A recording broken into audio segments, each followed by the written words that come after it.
Praise the Lord everyone. खुदा यीशु मसीह के नाम में आप सबको आज की सुबह का सलाम। I want to greet you all in the name of Jesus.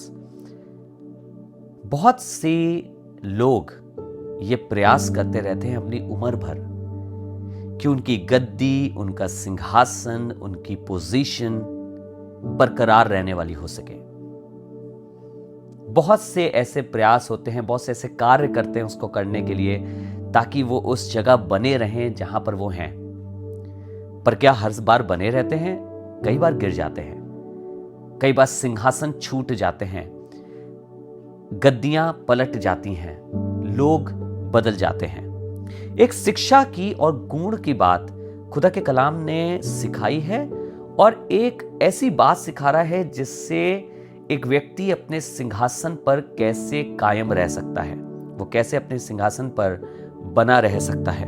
खुदावन के वचन में लिखा है, नीति वचन की किताब उसका 20 बाब और उसकी 28वीं आयत में, नीति वचन 20 उसकी 28, प्रोवर्ब्स 20 एंड वर्स 28, कुछ इस कैसे लिखा है, राजा की रक्षा कृपा और सच्चाई के कारण होती है।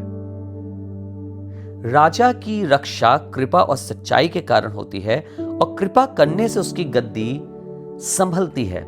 हमें लगता है हमारी रक्षा बहुत सी अलग अलग चीजों के कारण होती होगी, शायद लोगों के कारण, शायद उन प्रजा के कारण या सेना के कारण जो हमें चारों तरफ से घेरी हुई है, उससे हमारी रक्षा होती होगी।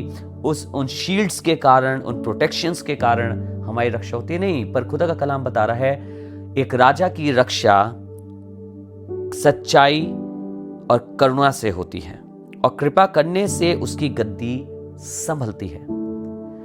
जब मैं और आप कृपा और सच्चाई के साथ लोगों के संग व्यवहार करते हैं, लोगों के संग रहते हैं, when we bless people with mercy and truth, this is what the verse says mercy and truth preserve the king. If the king wants to be preserved, the king needs the attitude of mercy and truth. अगर एक राजा बने रहना चाहता है, संभलना चाहता है, तो उसके पास कृपा और सच्चाई होनी चाहिए। और लिखा है कि कृपा करने से उसकी गद्दी संभलती है। कृपा करिए लोगों पर। If you are in business, कृपा करिए। अगर आप कहीं हैं, रिलेशंस में हैं, कृपा करिए। अगर आप परिवार में हैं, कृपा करिए। इससे आपकी गद्दी बनी रहेगी। आपको मालूम प्रभु यीशु मसीह की गद्दी क्यों कायम है? आपको मालूम है वो क्यों आज भी क्यों राज्य करता है? क्योंकि कृपा और सच्चाई से भर के उसने राज्य किया है। उस यीशु मसीह का राज्य, the kingdom of Jesus is growing each day and it is forever. The only reason is because he has ruled with mercy and truth. उसने कृपा और सच्चाई से शासन किया है। आइए अपने जीवनों में भी कृपा और सच्चाई को थाम के रखें और आप भी शासन करने पाएंगे, मैं और आप भी रूल करने पाएंगे। आइए दुआ करें।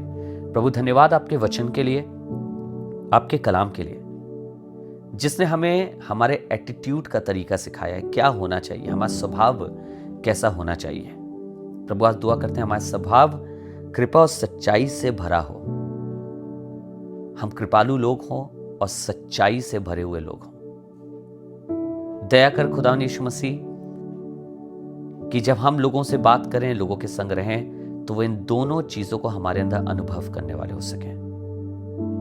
हमारी बोली को, हमारी सोच को ऐसा बना दे प्रभु यीशु के नाम से, आमीन। God bless you all. खुदा आप सबको बरकत दे।